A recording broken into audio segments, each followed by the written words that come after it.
श्री सच्चिदानंद सद्गुरु साईनाथ महाराज की जय। श्री सच्चिदानंद सद्गुरु भरद्वाज महाराज की जय।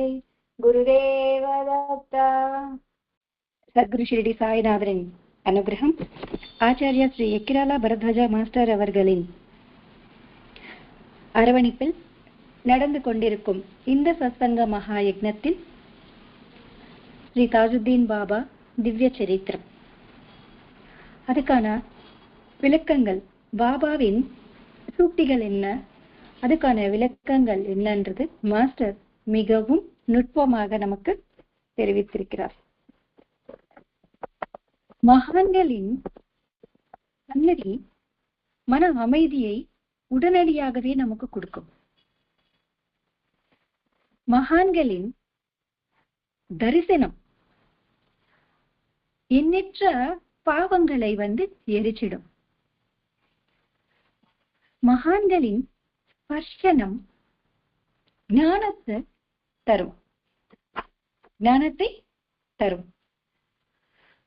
மகான்கள் நினைத்தால், அதாவது ஒரு சத்குரு நினைத்தால் நொடி பொழுதில் ஞானத்தையும் தருவார். அவருக்கு இல்லை என்பது இல்லை. அவரால் இயலாதென்ற காரியம் இல்லை, முடியாதென்ற காரியம் இல்லை. ஒரு மகான் தன் ஸ்பர்ஷத்தினாலேயே ஞானத்தை தருவது குரு சரித்திரத்தில் நாம் பார்த்திருக்கிறோம். அதனின் பேரு குக்குட தீட்சைன்னு சொல்லுவாங்க. அதாவது கோழி எப்படி தன் முட்டைகளை அந்த வெப்பநிலையோட தன்னோடு அணைச்சி வச்சுக்கிட்டே அது ஹேட்ச் ஆகிறதுக்கு உதவுதோ, அவ்விதமாக பகவான் தன்னுடைய ஸ்பர்சத்தினால, சத்குரு தன்னுடைய ஸ்பர்சத்தினாலேயே ஞானத்தை தரக்கூடிய வல்லமை பெற்றவர். சரி, பார்த்த உடனே பாவங்கள் போச்சுன்னு சொன்னாங்களே, உடனே எனக்கு ஞானம் வர வேண்டுமா இல்லையா அப்படின்ற எண்ணமும் நமக்கு வரும். இதுக்கான பதில், பாவங்கள் அப்படின்னா எண்ணற்ற பாவங்கள் இருக்கும். பூர்வ ஜென்ம புண்ணியத்தின் அடிப்படையில் நாம் சத்குருவை தரிசிப்போம். அதுல அந்த பார்வையாலேயே நீக்கக்கூடிய சில்லறை பாவங்கள் இருக்கும், அது எல்லாமே போயிடும். உண்மையான பாவம் என்றது எப்ப போயிடும்னா, நம் மனதுக்குள் பரிதவிப்பு வரணும். நாம் செஞ்ச தவறுகள் மேல பரிதவிப்பு வரும் பொழுது அது பச்சாத்தாபமாக மாறி நமக்கு நான் இந்த தவறு செஞ்சுட்ட, இதுக்கான தண்டனை அனுபவிக்கிறதுக்கான நான் ரெடியா இருக்கேன் அப்படின்ற ஒரு பரிதவிப்பு நமக்குள்ள வரும் பொழுதுதான் பகவான் அதுக்கான வாய்ப்புகளை நமக்கு அமைச்சு தருவார். அவ்விதமாக தான் நமக்கு சத்குருவின் தரிசனம் எல்லா விதமான ஆனந்தத்தையும் தரும் அப்படின்னுட்டு சொல்லியிருக்கிறாங்க. இது எந்த குருவின் சரித்திரம் வாசித்தாலும் அதில் காணக்கூடிய முக்கியமான விஷயமாக இருக்கு. இப்போ தாஜுத்தீன் பாபா அதிக நேரம் தியானத்திலேயே இருந்தார். வாக்கியில இருக்கும் பொழுது அதிக நேரம் தியானத்திலேயே அவர், அதிக நேரம்னா ஒரு நாள் கிடையாது, சில நாட்கள் தியானத்திலேயே இருந்துருவார்.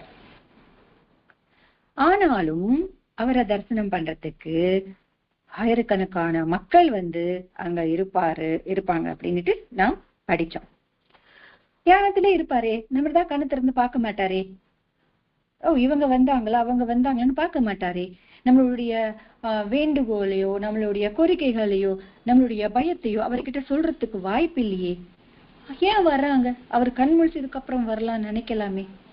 ஆனா அவர்களின் சந்நிதியின் மகிமைதான் அது. சத்குரு முதல்ல அந்த இடத்துல போனவங்களுடைய மனது சித்த சாந்தின்னு சொல்லுவாங்க, மன அமைதி. இந்த மன அமைதியை தருவார் அப்படின்னு மனசுக்குள்ள வரக்கூடிய எண்ணற்ற யோசனைகளை ஸ்டாப் பண்ணிடுவாராம். அவருடைய தரிசனத்தினால் நம்ம மனசுக்குள்ள ஓடிட்டே இருக்கின்ற எண்ணங்கள் ஸ்டாப் ஆயிடும். அது ஸ்டாப் ஆனாலே போதும், அமைதின்றது தானாவே கிடைக்கும். வீட்டுல நம்ம முயற்சி எடுத்து அது நிறுத்தணும், ஆனா முடியாது. ஏன்னா அது ரொம்ப பிராக்டிஸ் வேணும். ஆனா அங்க போனாலே அவர் அதனால சித்தச்சோரன் அப்படின்ற பேரும் அவருக்கு வந்தது.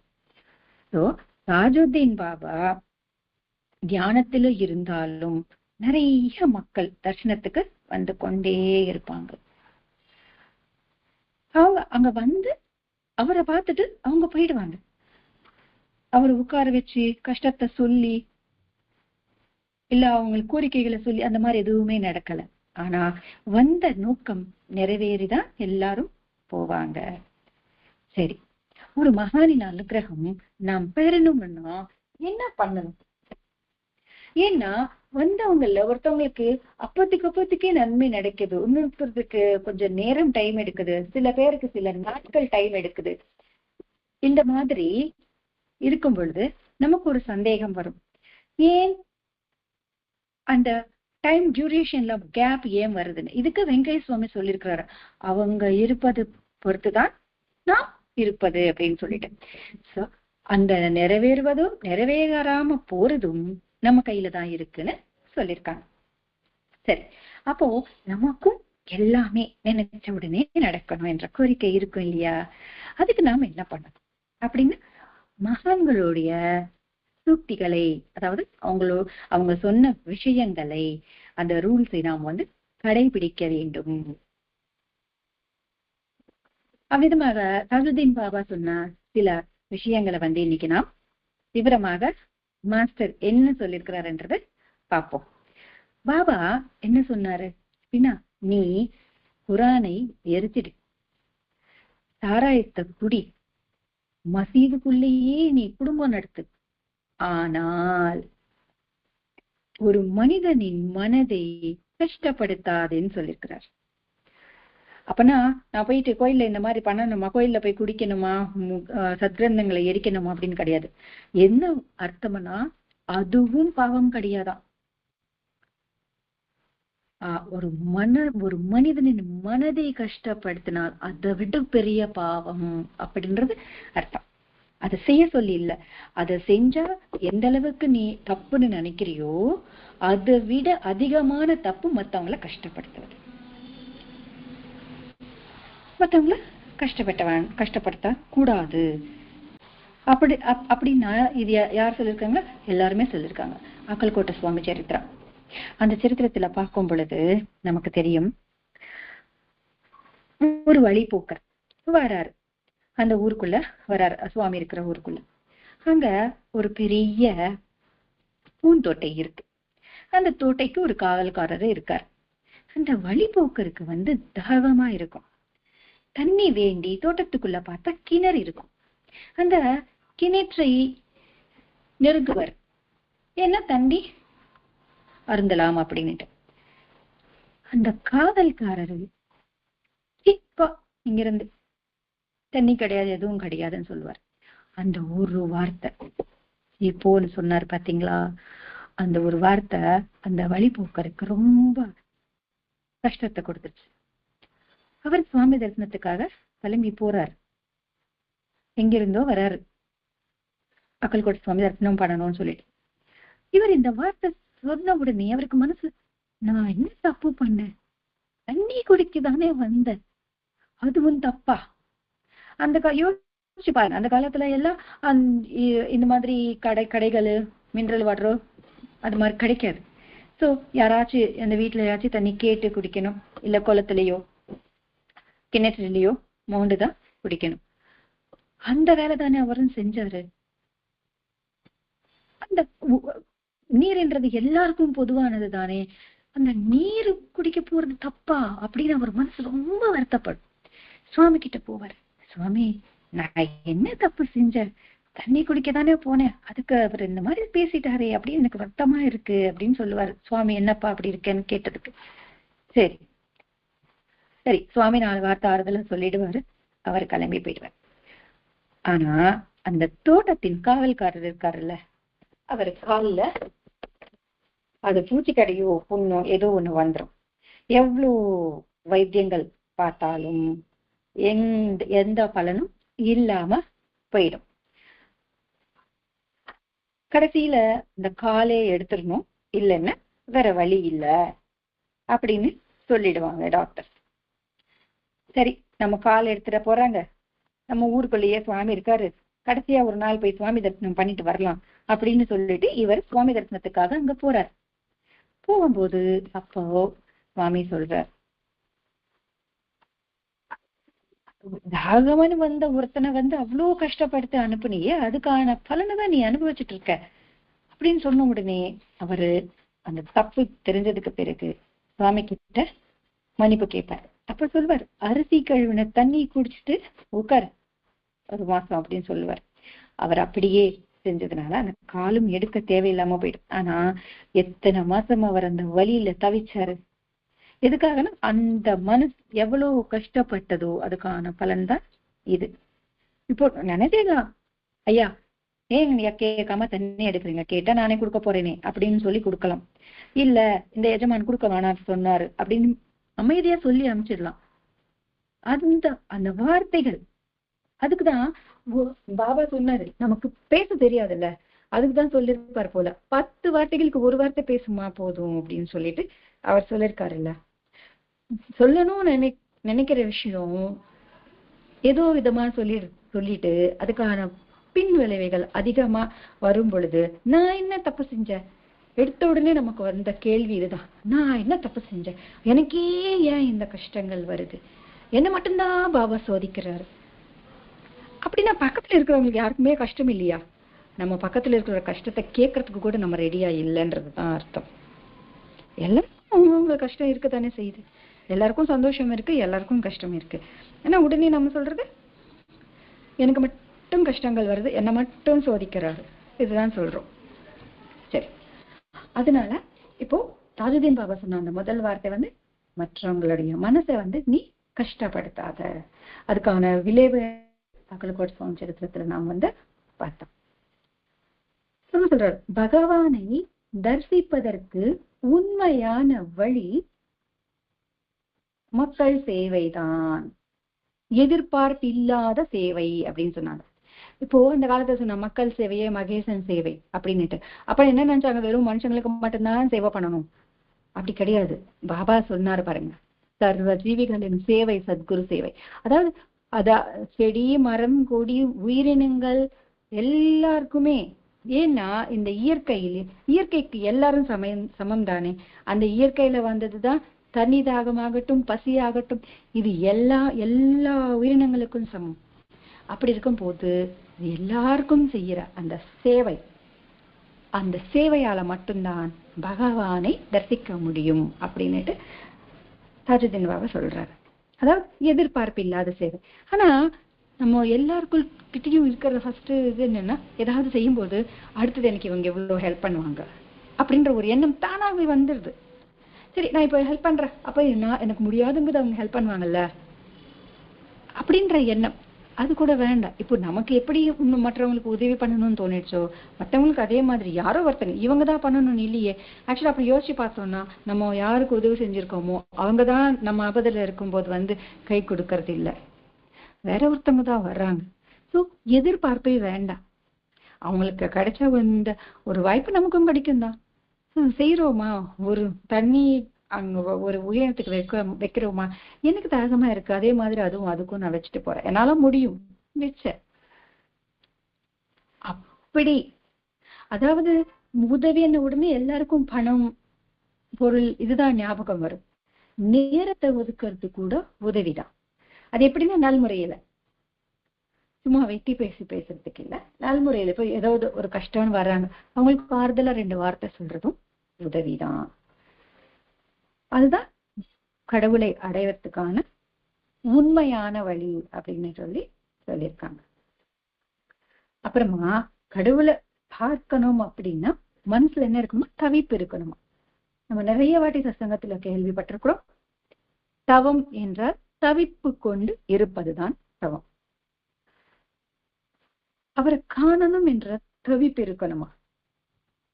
அந்த தவிப்பு இருக்கும் பொழுது அதுக்கான வாய்ப்புகள் தானாகவே வரும். அது எப்படி? சரி, நம்ம வீட்டுல நமக்கு ஏதாவது ஒரு விஷயம் தேவைப்படுதுன்னு வச்சுக்கோங்களேன். நம்ம என்ன பண்ணுவோம், அப்பா அம்மா இப்படி சொல்லுவாங்க, ஓ நான் உனக்கு நான் அந்த பொருள் வாங்கி தரணும்னா நீ பத்திரமா வச்சுக்கணும், நீ ஒரு டிசிப்ளினா இருக்கணும், இந்த மாதிரி நீ இருந்தாதான் நான் அதை வாங்கி தரேன்னு சொல்ல நான் அந்த மாதிரி இருப்போம்ல. அந்த மாதிரி இருந்தாதான் எனக்கு நமக்கு இந்த பொருள் தருவாங்க அப்படின்றது. அதே மாதிரி கடவுளை பார்க்கணும் போது, சரி கடவுளை பார்க்கணும்னு என்ன செய்யணும், ஃபர்ஸ்ட் தர்மத்தை கடைபிடிக்கணும். அதானா வருது இல்ல. இப்போ எத்தனையோ நாயன்மார்கள் சரித்திரத்தை நாம் வாசிச்சா நமக்கு தெரியும். அவங்க எல்லாருமே அப்படியே வெல் டு டூ ஒன்றும் கிடையாது. அப்படியே கவர்மெண்ட் ஜாப் பண்ணிட்டு இவ்வளவு சேலரி வாங்கிட்டு இவ்வளவு லக்ஸரியஸ் லைஃப் வாழ்ந்தவங்க யாருமே கிடையாது. அது இல்லாம அவங்க எப்பவும் அந்த காலத்துல வாழ்ந்தவங்கன்னு சொல்லுவோம், அவங்க நம்ம பார்க்கலன்னு சொல்லுவோம். ஆனா அந்த காலத்துல பார்த்தவங்களும் உண்டு, அது உண்மைதான். இன்னைக்கு போய் நம்ம கபாலீஸ்வரர் கோயில்ல 67 பேர் அங்க பாக்குறோம்னு சொன்னா அதுவும் வாழ்ந்தவங்க தானே. அவங்கள ரோல் மாடலா வச்சோம்னா நம்ம நம்ம வாழ்க்கையில தர்மத்தை கடைபிடிக்கிறதுக்கான வாய்ப்பு இருக்கு. ஆனா 63ன்ற டவுட் உங்களுக்கு வரலாம். நாயன்மார்கள் 63 நடக்கும் மயிலாப்பூர்ல, அதனால 63ன்ற டவுட் நம்மளுக்கு வரலாம். ஆனா காஞ்சி மகாபெரியவர் சொல்லியிருக்கிறார், ஒருத்தர் கிட்ட போயிட்டு நாயன்மார்கள் எத்தனை பேரு அப்படின்னு கேட்டா 63 பேருன்னு சொல்லுவாராம். நாளைக்கு கபாலீஸ்வர் கோயிலுக்கு போயிட்டு நீ எண்ணிட்டு வான்னு சொல்லி பரமாச்சாரியார் சொல்றாரு. சொல்லும் பொழுது அவருக்கு ஒரே டவுட். அந்த சந்தேகத்திலேயே அவர் போறார். அங்கேயும் கவுண்ட் பண்ணா 67 இருக்கு. அதாவது 67 ஸ்டாச்சுஸ் இருக்கு. அவங்க 4 பேருடைய பேரையும் அவர் பரமாச்சாரிய சுவாமி கிட்ட சொல்லுவாராம். அந்த மாதிரி இப்போ ஏன் அந்த 63 சொல்றாங்க, அதுக்கான விளக்கம் எனக்கு தெரியாது. ஆனா பரமாச்சாரியா வைபவம் என்ற புக்குல கைப்பட எழுதியிருக்கிற விஷயம் இது 67 பேர் இருக்கிறாங்க அப்படின்னு சொல்லிட்டு கவுண்ட் பண்ணி பார்த்தா 67 ஸ்டாச்சுஸும் அங்க உண்டா தெரிஞ்சுக்கிறதுனால நம்ம அதுவே சொல்லிக்கலாம். அவங்கள நாம ஃபாலோ பண்ணோம்னா அந்த தர்மத்தை கடைபிடிச்சதுனால தானே இன்னைக்கு பகவானுடைய சந்நிதியிலேயே அவங்களையும் வணங்குறாங்க. அங்க ஏன் அவங்கள வச்சாங்க, இவங்கள மாதிரி நீங்க வாழ்ந்தா இதே இடம் உங்களுக்கு கிடைக்கும், நாமளும் நாயன்மார்கள் ஆகலாம், நாமளும் ஆழ்வார்கள் ஆகலாம். ஆழ்வாரிலையும் பெண் உண்டு கோதை, நாயன்மார்களிலும் பெண்கள் உண்டு. அப்போ ரோல் மாடலா அவங்களை வைக்கிறோம். நம்ம போறோம் இந்த ஃபாஸ்ட் டைம்ல சும்மா அப்படியே ஒரு சுத்திட்டு வந்துடுறோம். அவங்க எதுக்காக வச்சாங்கன்னா நீயும் இந்த நிலையை அடையலாம்.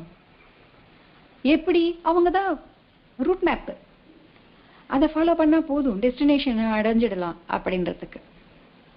ஸோ அந்த தவிப்பு மனசுல இருக்கும் பொழுது நம் மனம் சத்தியத்தை கடைபிடிக்கும், தர்மத்தை கடைபிடிக்கும். ஒழுக்கம்தான்.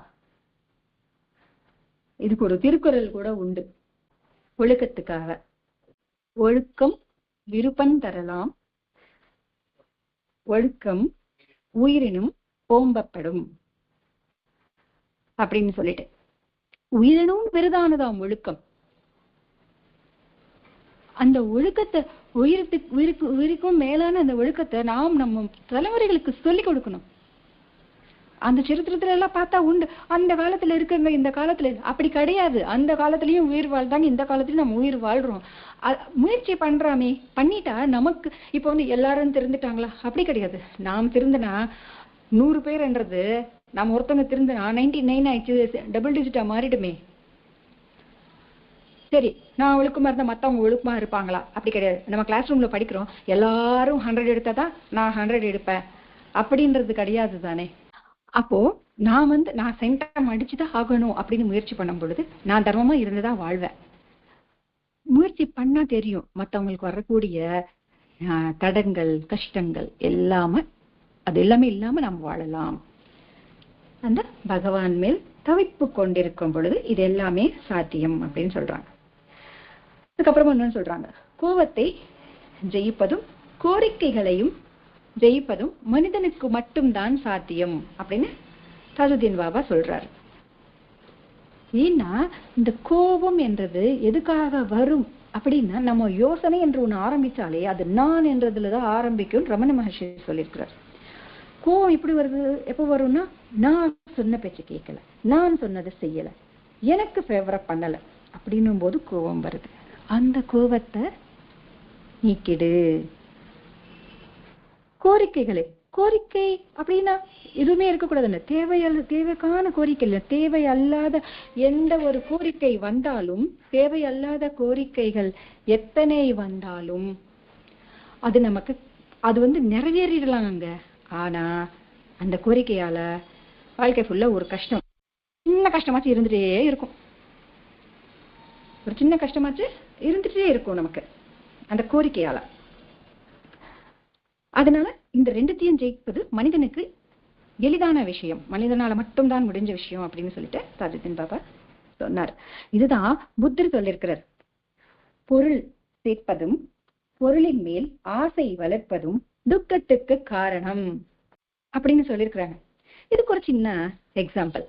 நாமளே விரும்பப்பட்டு ஏதாவது ஒரு பொருளை வீட்டுல சேர்த்தோன்னு வச்சுக்கோங்களேன். அதுக்காக நம்ம ரொம்ப நாள் வெயிட் பண்ணியிருக்கிறோம், அந்த ஐட்டம் நம்ம வீட்டுக்கு வரணும்ட்டு எதிர்பார்த்திருக்கிறோம், அதுக்கான செலவும் பண்ணிட்டோம், வந்துடுச்சு. வரும்போது ஏதாவது ஒரு சின்ன குறை அதுல வந்துச்சுன்னு வச்சுக்கோங்க. அது ஏதோ டெக்னிக்கல் இஷ்யூ ஆகட்டும், ஏதோ டேமேஜ் ஏதோ ஒண்ணு இருக்கட்டும்னு வச்சுக்கோங்க. நான் என் வாழ்நாள் ஃபுல்லா அதை பார்த்து கஷ்டப்பட்டுட்டே தான் இருப்பேன். ஸோ எனக்கு இருக்கிற அந்த கோரிக்கையால ஒரு கஷ்டத்தை நான் விலை கொடுத்து வாங்கியிருக்கிறேன். அந்த கோரிக்கையே இல்லாம இருந்தேன்னு வச்சுக்கோங்களேன், இந்த கஷ்டம் எனக்கு தேவையில்லை. இப்ப இருக்கிற கஷ்டமே இது கூட கொஞ்சம் எக்ஸ்ட்ரா, ஏன்னா அது பார்க்கும் போதெல்லாம் அது வருது மனசுக்குள்ள. இதுதான் புத்தர் சொன்னது. நாம அவங்க சொல்லும்போது இவ்வளவு பெரிய விஷயம் சொல்றாரோ, நம்ம இது பண்ணோம். ஆக்சுவலா அப்படி கிடையாது. இம்ப்ளிமெண்ட் பண்ணி பார்த்துக்கிட்டா தெரியும். தேவையில்லாத ஒரு கவலை, ஒரு பொருள் மேல் நம்ம ஆசைப்பட்டு தேவையில்லாத கவலை வாழ்நாள் ஃபுல்லா கொண்டு போறோம். இதுதான் இங்க தாஜுதீன் பாபாவும் சொன்னது. கோரிக்கைகளை ஏன்னா இஃப் நாட் நெசசரி அதை அவாய்ட் பண்ணிடலாம் இல்லையா, அது பண்றது கத்துக்கணும்.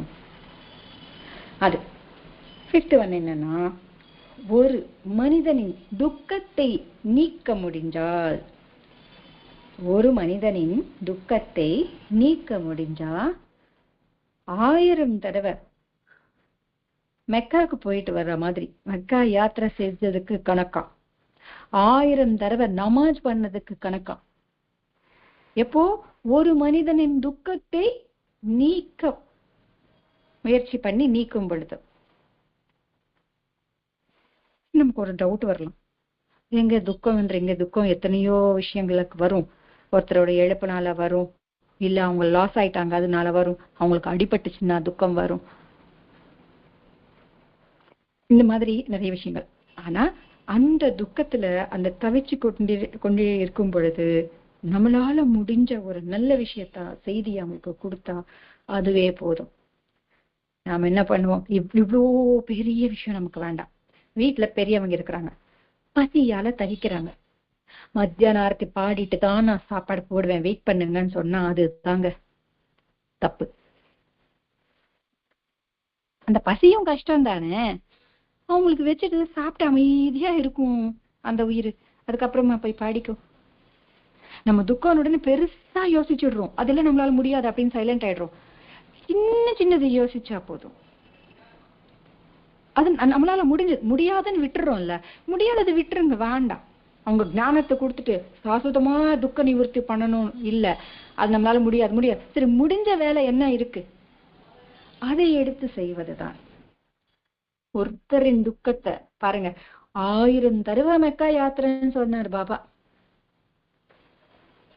1000 தடவை நமாஜ் பண்றதுக்கு. அப்போ நம்ம 1000 தடவை மதியான ஆரத்தி பாபாவுக்கு பாடுறோம், சாயங்கால ஆரத்தி பாடுறோம் அப்படின்னா நீ ஒருத்தருடைய துக்கத்தை ஒரு 15 நிமிஷம் டைம் கொடுத்து நீ செய்வதனால 1000 தடவை செஞ்ச பலன் கிடைச்சது. அப்போ அவங்கள தவிக்க விட்டா 1000 தடவை தப்பு செஞ்ச பலனும் கிடைக்கும் தானே நமக்கு. ஒரு பசி தானே, ஏன் 10 நிமிஷம் பொறுக்க முடியாதான்னு சொல்றோம், ஏன் 10 நிமிஷம் தள்ளிதான் ஆரத்தி பாட. பாபா என்ன சொல்ல போறாரு, இப்படி யோசிக்கணும். ஆறாவது ஒரு சூத்தியை பார்க்கலாம். தெய்வ பிரார்த்தனை செய்து கொண்டே தெய்வத்தின் அடையாளம் எங்க இருக்கு, அவர் எங்க இருக்காருன்றது ஒவ்வொரு நொடியும் மறக்காம தியானித்து கொண்டே இருப்பதுதான் சாதனைன்னு சொல்லியிருக்காங்க. தெய்வ பிரார்த்தனை செய்து கொண்டே அப்படின்னு நான் ஏதாவது ஸ்லோகம் சொல்லினே இருப்பதா? அவர் இருக்காருன்றது லிவ் இன் பிரசன்ட்ல வாழ்றது, கான்சியஸ்னஸோட வாழ்றது. ஒரு நொடி கூட அவரு இல்லை என்ற எண்ணம் வராம இருப்பது. ஏன்னா அந்த எண்ணம் வரும்போதுதான் அவர் இப்ப பார்க்கல அப்படின்ற எண்ணம் வரும்போது தானே தப்பு செய்யலாம். நாமளும் ஆக்சுவலா தெய்வத்தை நம்புறோம் சொன்ன உண்மையிலேயே நம்பியிருந்தா பாபா ஹாரதிக்கு முன்னாடி யாராச்சும் பசின்னு சொன்னா சாப்பாடு போடாம ஹாரதி பாட்டா பாபா துரத்திடுவாரு கோயில்ல இருந்து எண்ணணும். ஏன்னா லட்சுமிபாய் சிண்டேல இன்னொரு அம்மா பாபாவுக்கு பாத பூஜை பண்றதுக்கு வர்றாங்க. அவங்க வரும் பொழுது பூஜை ஆரம்பிக்கிறாங்க. ஆனா உடனே நீ வீட்டுக்கு போன்னு பாபா அனுப்பிச்சிட்டாரு. குழந்தை அழுதுட்டு இருக்கு. அது சமாதானப்படுத்திட்டு திருப்பி வரும் பொழுது இப்பவும் பூஜையை பூர்த்தி செய்யன்னு சொல்றாரு. அப்போ எதுக்கு ஃபர்ஸ்ட் இம்பார்ட்டன்ஸ் கொடுத்தாருன்றது நாம் கவனிக்க வேண்டும். ஒவ்வொரு நொடியும் ஒவ்வொரு வேலையும் அவர் இருப்பார். இதுதான் பாபா அல்லாஹ் மாலிக், கடவுள் தான் எஜமான். எஜமான் பார்த்துட்டே இருக்கிறாங்க. வேலைக்காரன் எப்படி இருப்பான்? அலர்ட்டா வேலை செய்வார். அதே மாதிரி நாமளும் அலர்ட்டா வேலை செய்யணும். இது ஞாபகம் வச்சுக்கிறதுக்கு தான் மாஸ்டர் நமக்கு மிக எளிமையாக உதய பிரார்த்தனை எழுதி கொடுத்திருக்காரு. நான் செய்யும் செயல்கள் அனைத்தும் உங்களின் சேவைகள் ஆகட்டும். நான் செய்யும் சேவைகள் அனைத்தும் உங்களின் சேவைகளே ஆகட்டும். நான் காணும் காட்சிகள் அனைத்தும் உங்களின் ரூபங்களாக தரிசனம் கொடுக்க வேண்டும். உதய பிரார்த்தனாவை அதுல ஒரு பாயிண்ட் பிடிச்சுக்கிட்டா கூட போதும்னு சொல்லியிருக்காரு மாஸ்டர். ஒரு பாயிண்ட் அதை நீங்க ஞாபகம் வச்சுட்டு அப்படியே டிராவல் பண்ணா கூட போதும். நான் பேசும் வார்த்தைகள் அனைத்தும் உங்களின் ஸ்தோத்திரங்கள் ஆகட்டும் அப்படின்னு அது ஒண்ணு ஞாபகம் வச்சுக்கிட்டா யாரையாச்சும் திட்டுவோமா? திட்ட மாட்டோம் இல்லையா? அதுதான் இங்க சொல்லக்கூடிய விஷயம். சரி, இந்த 6 விஷயங்களையும் கடைபிடிக்க வேண்டும் அப்படின்னா நமக்கு ஒரு 4 விஷயங்க எளிமையாக சொல்லி கொடுக்குறாங்க. என்ன பண்ணணும் அப்படின்றது. என்ன பண்ணணும்னா, நம்மளுடைய சர்க்கம்ஃபரன்ஸ்ல இல்லாத விஷயங்கள், அதாவது நம்ம கையில இல்லாத விஷயங்கள், அதை பத்தி யோசிக்காத. இதுக்கு ரமண மகர்ஷி என்ன சொல்றாருன்னா, பகவான் மேல் நம்பிக்கை முழுமையான உண்மையான நம்பிக்கை இருக்கிறவர்கள் ஃபியூச்சரை பத்தி எந்த திட்டங்களும் தீட்ட மாட்டார்கள் அப்படின்னு சொல்லியிருக்கிறாங்க. நாம் அதெல்லாம் செஞ்சு இல்லாத டென்ஷனை வர வச்சுக்கிறோம். சோ அத பத்தி யோசிக்காத. ஏன் இப்போ ஒரு யூடியூப்ல ஒரு விஷயம் வருதுன்னு வச்சுக்கோங்களேன், அல்ல நியூஸ் பேப்பர்ல ஒரு விஷயம் வருது, அங்க அப்படி நடந்துச்சு, அது எப்படி அப்படி நடக்கலாம், இங்க இப்படி நடந்துச்சு, இது ஏன் இந்த மாதிரி பண்ணாங்க, இது நமக்கு தேவையில்லை. நம்ம ரிலேஷன்ல அந்த அம்மாவை திட்டிடுச்சா, அவ எப்படிங்க இவளை திட்டலாம், இது எல்லாமே நமக்கு தேவையில்லாத விஷயம். அதெல்லாம் விட்டு தள்ளலாம். அமைதியா வாழல. தேவையில்லாத டென்ஷன், அதை பத்தி 10 நாள் பேசுறது, நாம 1 பேசி அவங்க 10 சொல்லி, சோ அதை அவாய்ட் பண்ணலாம். சரி, அடுத்தது, யாரோ சொன்ன வார்த்தைகளுக்கு நீ ரியாக்ட் ஆகாத. ஒரு பெரிய இதுனா ஒரு சோசியல் மீடியால ஒரு யூடியூப்ல நம்ம ஒரு போஸ்ட் போடுறோம், அதுக்கான கமெண்ட்ஸ் நெகட்டிவ் கமெண்ட்ஸும் வரலாம், பாசிட்டிவ் கமெண்ட்ஸும் வரலாம். நீ எதுவுமே எடுத்துக்காத, அப்படி எடுத்துக்கலாம். சரி, சொந்தக்காரங்களையே ஒன்று புகழ்ந்து பேசுறதுக்குன்னு சில பேர் இருப்பாங்க, திட்டுறதுக்கும் சில பேர் இருப்பாங்க. யாரையுமே எடுத்துக்காத. அவங்க சொன்ன வார்த்தைகள் நம்மள ஒன்றும் குத்த போறது இல்லை. இதுதான் ஜிஆர் சுவாமி சொல்றாரு, மௌனமாக இரு. ஒருத்த ஒன்னு திட்டானா மௌனமாக இரு, அவ்வளவுதான். ஏன்னா அது இன்னும் டெவலப் பண்ணா நமக்கு தானே டென்ஷன், அதை விட்டுருங்க அப்படின்னு சொல்றாங்க. அதே விதமாக தேவையற்ற விஷயங்களுக்கு ரியாக்ட் ஆகிறது.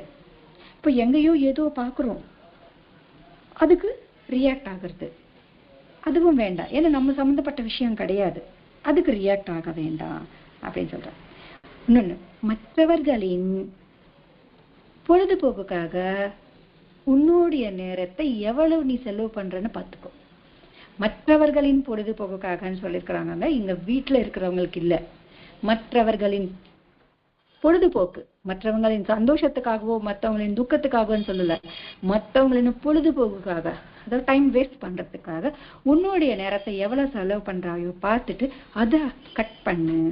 இந்த 4 விஷயங்கள் சிம்பிளா, அதாவது இப்ப நம்ம சொன்ன இத்தனை விஷயங்களும் இந்த 4 விஷயங்கள் அடங்கியிருக்கு.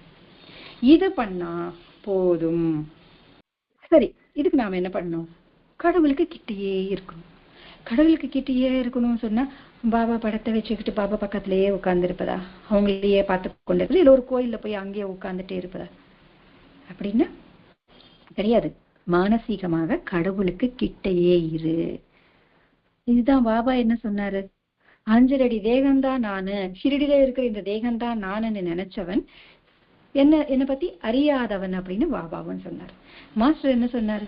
நீ தூரமா இருந்து என்னை நினைச்சிட்டு நான் சொன்னதை நீ செஞ்சுட்டே இருக்கும் பொழுது என் பக்கத்துல இருக்கிற மாதிரி கணக்கு, என் பக்கத்திலேயே இருந்து நான் சொன்னதை செய்யாத பொழுது நீ என்ன என் பக்கத்துல இல்லாத மாதிரி கணக்கு, என்னை பத்தி தெரிஞ்சுக்காத மாதிரி கணக்கு அப்படின்னு சொல்லி மாஸ்டரும் சொல்லியிருக்கிறார். சரி, இது முடியுமா அப்படின்னா முடியும். எப்போ இது யார் செஞ்சிருக்காங்க? ஒரு சின்ன எக்ஸாம்பிள் நம்ம பார்க்கலாம். ரமண மகர்ஷியின் வாழ்க்கையில அவருக்கு ஒரு லெட்டர் ஒண்ணு வருது. அந்த லெட்டர் ஜெக்கோஸ்லேவியால இருந்து வருது. அவ்வளவுதான் டீட்டெயில்ஸ் கொடுத்திருக்காங்க, அவருடைய பேர் கொடுக்கல. அந்த ஜெக்கோஸ்லேவியால இருக்கிறவரு 10 வருஷத்துக்கு இல்ல, இண்டிபெண்டன்ஸ்க்கு முன்னாடி என்ன பண்ணாருன்னா ரமண பகவானுக்கும் ஒரு லெட்டர் எழுதுறாரு. என்னன்னா, என்னுடைய தேகம் நாடு கடந்து எங்கேயோ உங்களுக்கு தூரமாக இருக்கலாம், ஆனால் மானசீகமாக உங்கள் அருகிலேயே இருக்கு அப்படின்னு எழுதுறாரு. அவரு ரமண மகர்ஷி பார்க்கிறது கூட இல்லையா. சோ ஆன்மீகம் என்றதுக்கு எல்லை இல்லை. என் நேரம் அவரை நினைச்சிட்டே இருந்தா போதும். அதாவது மானசீகமாக கடவுளுக்கு அருகில் வசிப்பது, அதுதான் நன்றின்னு சொல்றாங்க, அதுதான் அர்ச்சனை என்று சொல்றாங்க, அதுதான் நமஸ்காரம் என்று சொல்றாங்க. மானசீகமாக கடவுளுக்கு நெருக்கமா இருப்பதுதான் சக்கியம் என்று சொல்றாங்க, தாசியம் என்று சொல்றாங்க, ஸ்மரணை என்று சொல்றாங்க. மானசீகமாக குருவுக்கு அருகில் வசிப்பதுதான் கீர்த்தனம் என்று சொல்றாங்க. மானசீகமாக நம்மை படைச்ச அந்த தந்தையை மனதில் நினைப்பதுதான் ஆத்ம நிவேதனை என்று சொல்றாங்க. அந்த நவவித பக்தியும் இதுலயே கொண்டு வராங்க. அந்த கீர்த்தனம் மனசுல ஓடிட்டே இருக்கணும்ல, இது எல்லாமே நன்றியா. இதுதான் தாஜுத்தீன் பாபா சரித்திரத்தில், அதாவது அவருடைய சரித்திரம் நம்ம வாசிக்கிறோம், சத்சங்கத்துல கேட்கிறோம். அதுக்கும் முன்னாடி அவர் என்ன சொல்லியிருக்கிறாரு அப்படின்னு தெரிஞ்சுக்கிட்டு அது கடைபிடிச்சு கொண்டே அந்த சரித்திரத்தை வாசிப்பதனால் பலன் அதிகமாக கிடைக்கும். ஜென்ரலா விஷ்ணு சஹஸ்ரநாமம், லலிதா சஹஸ்ரநாமத்துக்கு எல்லாம் பலஸ்ருதி பின்னாடி இருக்கும். மாஸ்டர் எழுதின எல்லா புக்குக்கும் பலஸ்ருதி முதல்லயே கொடுத்திருப்பாரு. ஏன்னா இதை நீ செய், உன் மனம் எந்த நிலையை அடையும் அப்படின்றத அவரு எழுதியிருப்பாரு. மாஸ்டர் வாழ்ந்தது கொஞ்ச நாளே இருக்கட்டும், விவேகானந்தர் மாதிரி. ஆனா அவர் ஒரு உறுதிமொழியை கொடுத்திருக்கிறார். உலகத்தில யாருக்காவது ஆன்மீக பரமான, அதாவது ஆன்மீகத்துக்கு சார்ந்த எந்த கேள்வி வந்தாலும் நான் ஏற்றிய ஏதோ ஒரு புத்தகத்தில் கண்டிப்பாக கிடைக்கும் என்று சொல்லியிருக்காரு. அதை படிச்சு புரிஞ்சுக்கிற அறிவு நாம் தான் வளர்க்க வேண்டும். அது அவரோட அனுகிரகத்தால அதுவும் தவிப்பு இருந்தா சாத்தியம். இத்தனை விஷயங்கள் நமக்கு சத்சங்கத்தில் மிக நுட்பமாக விவரித்த மாஸ்டர் அவர்களுக்கு நாம் என்னைக்குமே நன்றி தெரிவிக்க வேண்டும். நாம் தெரிஞ்சு கொண்ட நல்ல விஷயங்களை 4 பேருக்கு சொல்ல வேண்டும். சத்சங்கத்தின் பலனை சொல்ல வேண்டும். அப்பதான் அந்த தந்தையின் முயற்சிக்கு ஒரு பலன் கிடைச்ச மாதிரி கணக்கு. அந்த முயற்சியை நாம் புரிஞ்சுக்கிட்டாதான் இது எல்லாமே செய்ய முடியும். பகவானின் அனுகிரகத்தினால் தாஜுத்தீன் பாபா அருளால் நம் அனைவருக்கும் ஒரு மனதில் கடவுளை சத்குருவை அடைய வேண்டும் என்ற தவிப்பை அவர்கள் கொடுக்க வேண்டும் என்று பிரார்த்தனை செய்து கொண்டே ஸ்வஸ்தி. श्री सच्चिदानंद सद्गुरु साईनाथ महाराज की जय। सद्गुरु भरद्वाज महाराज की जय। श्री सच्चिदानंद सद्गुरु ताजुद्दीन बाबा महाराज की जय। गुरुदेव दत्ता।